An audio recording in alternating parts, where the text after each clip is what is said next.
I've been banned from sports books. I've been limited on every single retail book account that I have. I've also signed up for sports books and they've just denied my application for just signing up.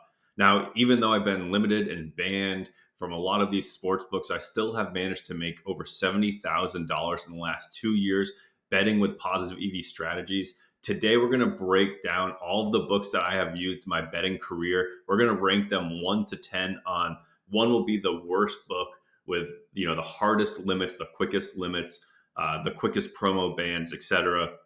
And then we'll talk about the best sports books that are out there, and that'll be ranked number 10. So we'll get into it. I'm going to share my profit and loss for every single retail book. I'm also going to share how much money you can actually get down in each market with these severely limited accounts. So coming in as the worst sports book on my list, we have Ballybet. And this is probably the most shocking chart that you're going to see because I am actually down money on this book and I have death limits. Now, this is the only retail book that I've actually not profited on. And you can see that I was slowly losing money for actually months at a time. And then I peaked up at the very end, and then I just got death limits the second that I got back to basically profitable. Now, Ballybet is probably the easiest book to make money on. I know this chart is not reflecting that, but they have very bad lines and they show value all over the place. Now, I only placed about 500 bets here, so variance was definitely a factor. But yeah, down $300 with a negative 0.49% ROI. Like I said, this is the only book I'm negative in. And the sign up bonuses were not great. I think I got like a $50 free bet on the sign up bonus, which kind of sucks. The regular promos throughout the day were maybe like $10 max bets, mostly same game parlay stuff. There really wasn't much to write home about. Promos were never that good. And then these are kind of what my limits look like right now. I mean, I have a home run hitter at plus 410 odds. I was able to get down $3.45 there. A money line bet for the NBA. This was right before the game started, $28 max bet. And then even a MLB spread. We got Braves minus 1.5. I have a $6.63 max wager. So this is on death limits to me. Props are sometimes below $2-3 as well. And even the main lines and totals are always under $10 now, basically. So this is death limits to me. I no longer use Ballybet at all. Coming in as the second worst sportsbook that I have used is Caesars. And this might be a surprise to a lot of people because I've actually heard of people making a lot of money on Caesars. But same thing kind of happened where I was losing money on Caesars. And the second I turned a profit, I pretty much got limited very hard. Now, I'm not going to call it death limits, but it's pretty close to me not ever using their book again. The player props are terrible. $5 max bet on player props. You can see Jacob DeGrom here under 17.5 outs, $5 max bet. And even their main run lines. I have a, White Sox versus Red Sox over 9.5 bet, $10 max bet. If I'm lucky and I find value on a full game spread like this Rockies plus 1.5, I was able to get $50 down. But the opportunities are very far and few on Caesars. They move their lines pretty quick.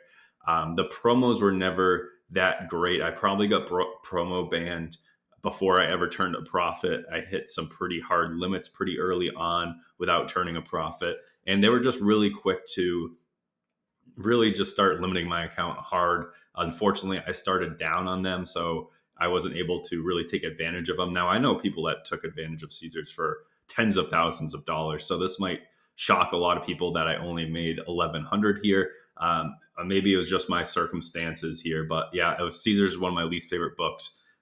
Never really made a good profit and then faced limits very quick and very hard. Probably about a year into my sports betting journey, I started facing some like really harsh limits here. So yeah, that's why number 2 is Caesars Sportsbook for me. Number 3 on my list is DraftKings Sportsbook. Now, this might be an unpopular opinion because I know a lot of people love this book and use it all the time. But for me, I did not have that good of an experience with it. The first month that I was using DraftKings, I was limited down to very low amounts on player props or niche markets like tennis. anything like that wasn't a main line, I was limited very hard. And at the time, I was only betting $20 a play, and I was down $500, and I was already limited very hard. Now, if we just look at some of my recent bets, we can see that this is a first half total run bet on DraftKings here over 5.5. I was able to get down $28. So right now I'm still able to get down on MLB probably between $25 and $50 on mainline bets. And when it comes to tennis, you can see Daniel minus 1.5 sets here, $8 max bet. Pretty much not worth me betting tennis on DraftKings anymore. And then player props on any single book is just terrible. $2.13 on this Suarez under a half a hit here. So DraftKings, although the main lines are okay and I've made a lot of money on them, I mean, I'm close to $10,000 with a 3.8% ROI. I'm still going to chip away at DraftKings, but I'm really just focused on spreads, totals, and money lines for full games now, because all of their niche markets are just cut down to like small dollar amounts. It's just not worth the time for me anymore. I'm currently sitting at, I really should be betting $500 units. So when I can get down $2 on a play, even $10 on a play, it kind of sucks. I also want to talk about the promos here. They do a lot of promos where it's, if you bet $10, you have an opportunity to, win King of the Court or the MLB crown or whatever it's called. But I can't even get into these promos because you have to bet $10 on a player prop bet, and it won't even let me bet that $10. So their promos are pretty much non-existent. If I have to build any type of parlay, I typically only get $1 or $2 down. So they'll give me a same game parlay for a 30% boost. Great, boost my $3. Like it's just not worth it anymore. The promos have washed up completely for me. Like I said, I'm just attacking through main lines now, and even that is not always worth my time. So although I've done great with DraftKings, the road's kind of slowed down here, and hopefully during football season I'll be able to get some more money down.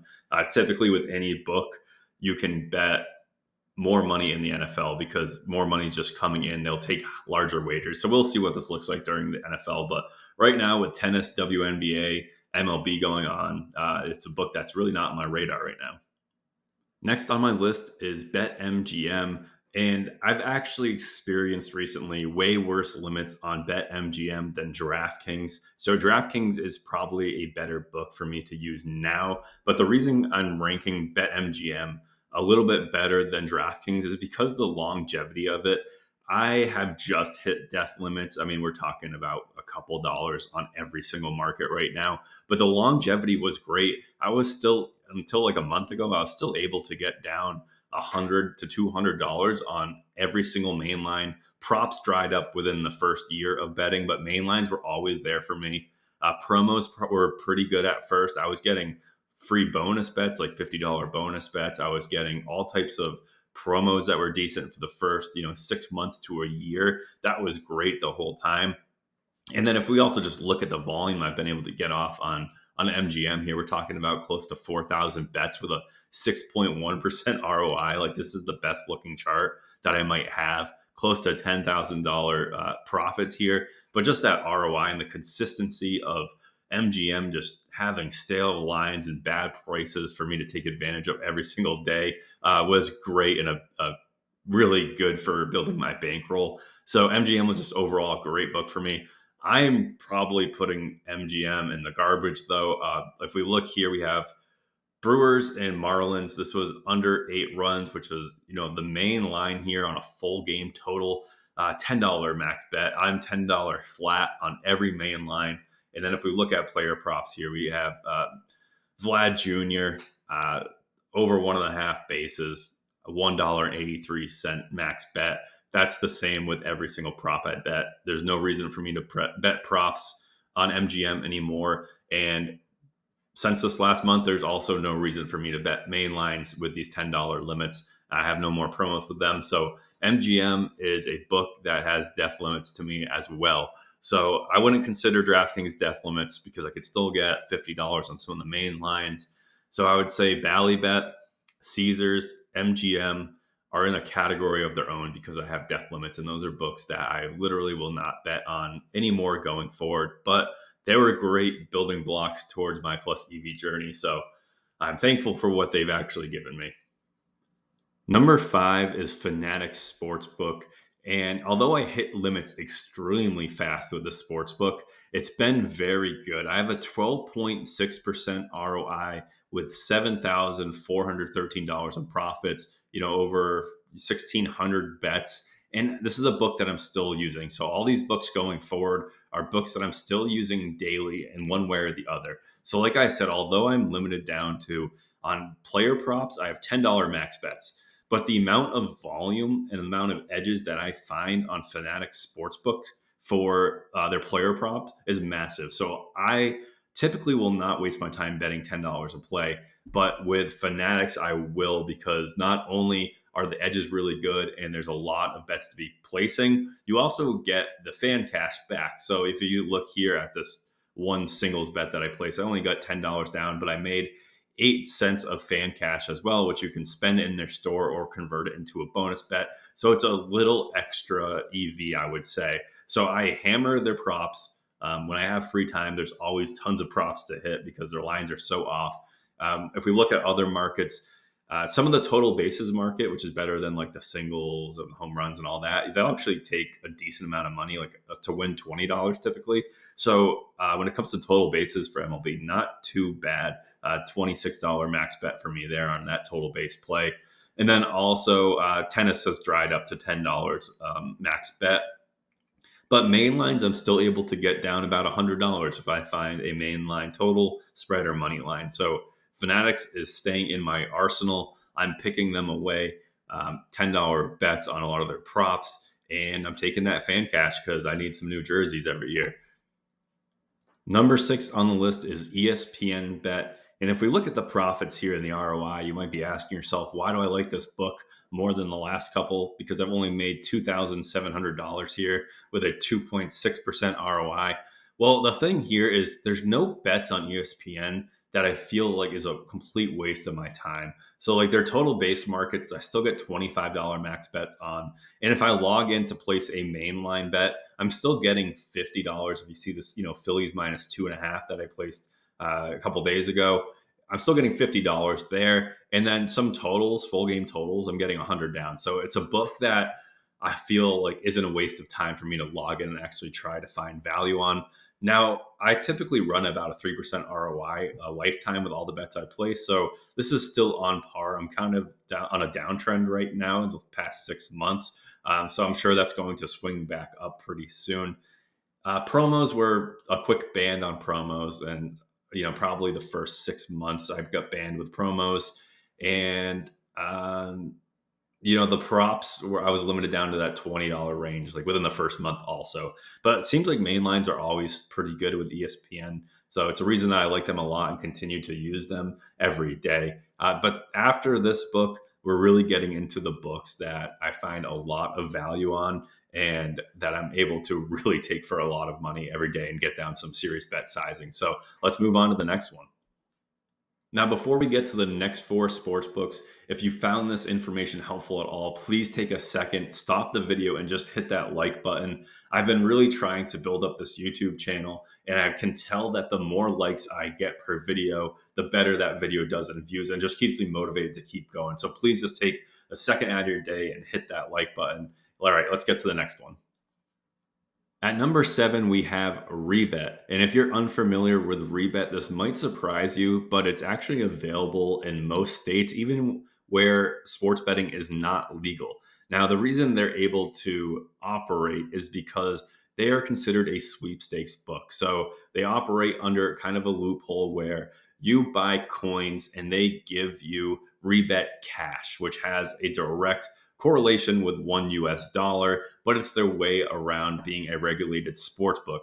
Now, this means that you're also playing by their rules, right? And now Rebet has been around for a while and they have a good reputation. I would never leave an enormous amount of money in a sweepstakes book because there's just a lot of uncertainty there. So just always keep that in mind. Whenever I start making a decent amount of money, I just withdraw from my sweepstakes book. But the good thing with Rebet, first of all, I have a 20 something plus ROI with close to $4,000 in profit and under 100 bets. And I don't think Rebet limits or bans anyone. I could be wrong on that. They might just ban your account once you make too much money, but we'll see. And I'll keep you guys updated on that with further videos. But what I love about this book is the limits are high. And I'm getting down, $94 on an MLB pitcher prop, which is unheard of. I'm getting down to $300 on a MLB total, which I don't see that kind of money anymore. And then the other bet is a tennis bet, $174 on a tennis bet, where most traditional retail books will not take tennis bets from me anymore for anything over like $10. So Rebet is a great book. There's value all the time on this book, so they're easy to take advantage of. They don't offer any promos. Sometimes you'll see a deposit match here and there, but there's no promos. But the book is great. I've never had issues depositing or withdrawing. So definitely recommend checking Rebet out if you have not yet. At number 8 here, we have Onyx Odds, which is another sweepstakes book. But man, do I love this book. I haven't had them for that long, but they're already doing great things here. I've made only $450 with a 2.27% ROI, about 200 bets in. But let me tell you what I love about Onyx the best is that they have extremely good promos every single day. They have a bunch of 50% profit boosts on same game parlays or regular parlays. And the max bets here are $50 for me. I haven't had the thrill of betting a promo or betting, plus EV parlays in so long that just having this book is great. So here's an example. I was able to get $50 on this profit boost. I made $383 on that bet, which is great. Then when it comes to player props, I got during the NBA season, I was getting $250 down a prop. And then with main lines, like total runs here, over 8.5 runs, able to get $200 down. Now, I don't even know if that was my max bet because I only have probably a couple $1,000s in this book. So I don't think I was max betting everything. And I'm not sure if Onyx even limits players. I know they move their lines very fast. It is hard to get EV bets down on them. They move quick. Now they mirror DraftKings on a lot of their opening lines. So if you can find value on DraftKings, you can find value on Onyx Odds, which is great because, like myself, I'm pretty much death limited on DraftKings. So I'm now able to place those bets here, which is great, especially in the morning. If you can originate, I'm typically a plus EV bettor, but I work with a couple guys that can originate. Getting their plays in before the market moves or the market's steaming in one direction is awesome. That's what I was doing during the NBA season, where I could get down a couple $100s on a play before lines moved and before Onyx moved their odds. So it's really good. It's a book that I'm really excited to keep moving on. Like I said, only 200 bets here. So I think I'm going to be able to turn some really good profits with this book for sure. So definitely check Onyx Sportsbook out. Number 9 is another sweepstakes book. So I know this is getting out of hand, 3 sweepstakes books in a row, but this sweepstakes book is called Fliff, and you may have heard of them, but they are a great book to use and to add to, your kind of arsenal here. You have flat limits across the board. There's not a single player that is limited more than the other person. They will ban you, though. I was banned from Fliff on my first account. This is the only sweepstakes book or retail book that I have a second account on. I was banned at about $10,000 in profits. I'm pretty sure that's the cutoff where once you make like 10K, they ban you. But with that being said, I was banned. I had a few $1,000s in there and I had no issues getting my money out. So I had no issues starting another account. So I'm using a second account right now and I'm, taking advantage of it while I can. But you get $250 max bets on main lines, like money lines, spreads, and totals. So that is great. And then also $100 max bets on like these niche markets, like soccer corners, maybe even like first half runs, and any player prop is $100 flat. So really good stuff on Fliff. I'll continue to hit them until they probably ban this account too. But yeah, but really good results. Total 15%, $15,000 made with a crazy 11% ROI over the course of almost 2,400 bets. So, I mean, with that type of volume and that type of returns, it's just wild. It's such a good book to use. Definitely why it's ranked so high here. So, all right, let's move over to the number one sports book. And, it's a big book that a lot of you have probably heard of. So you're probably expecting it to come up on this list, and it's coming up next. Number 10 on the list in my favorite sports book since day one, or even before I was even a profitable bettor. You guessed it. It is FanDuel.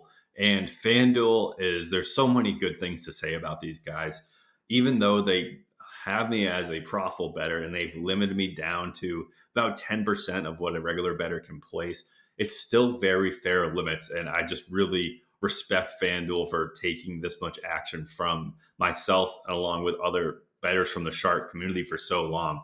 Now I've made over $22,000 with them. I've made a 2.38% ROI with, we're talking over 10,000 bets. This is the book I use every day, dozens of bets a day. And if we just take a look at my current limits here, so tennis is the only market that really isn't great for me. Like total games, $16 max bet. Billy Harris spread here, game spread plus 4.5, $54. But it's still so much better than all these other books. And I've placed so many bets on FanDuel to where I know they have me classified as a profitable bettor, and they're still letting me bet, $20, $50 minimum bets.